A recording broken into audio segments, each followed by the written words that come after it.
Hi folks, it's Mr. Negations, and today I'm going to explain past continuous in under 3 minutes. Now while watching, comment your funniest past continuous sentence in the comment section below. Let's get the timer on the screen and let's get started. So past continuous is basically the past variant of present continuous. And we build past continuous with was or were plus the present participle. We use was for I and he, she, it. And we use were for you, we, you, and they. Now we obviously don't use past continuous for things that are happening now because it's something from the past. But we use past continuous for things that were in progress or going on around a particular time in the past. We also use past continuous for background events. And in these cases we usually combine it with past simple. And then the past simple tense is used for the thing that interrupted this background event. We also use past continuous for things that were shorter or temporary actions or situations in the past. When these things were actual longer events, we use past simple.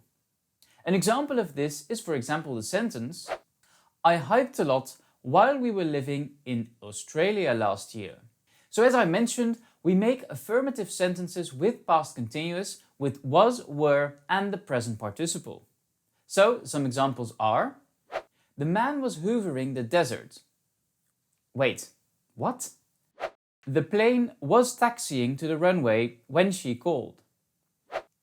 The pizza was cooking in the oven.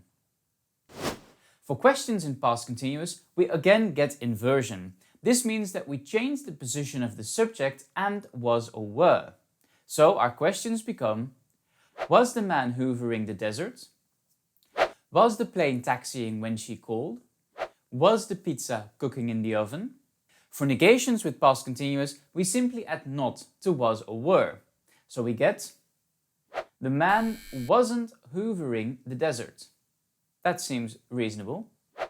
The plane wasn't taxiing to the runway when she called. The pizza wasn't cooking in the oven. So here's another example of a past continuous sentence. She was tapping her foot to the rhythm of the music. So that's basically it when it comes to past continuous. So just to summarize, we use it for things that are in progress or going on around a particular time in the past. We also use it for background events, and then we combine it with past simple to talk about the thing that interrupted this background event. And finally, we use past continuous for temporary situations or actions in the past. Did I make it? I think I made it. If you found this video useful, don't forget to like and subscribe. Leave your past continuous sentence in the comment section. Thank you for watching, and I hope to see you in one of my next 3-minute grammar videos. Why would anyone hoover a desert? That would be good punishment for not doing your homework, right?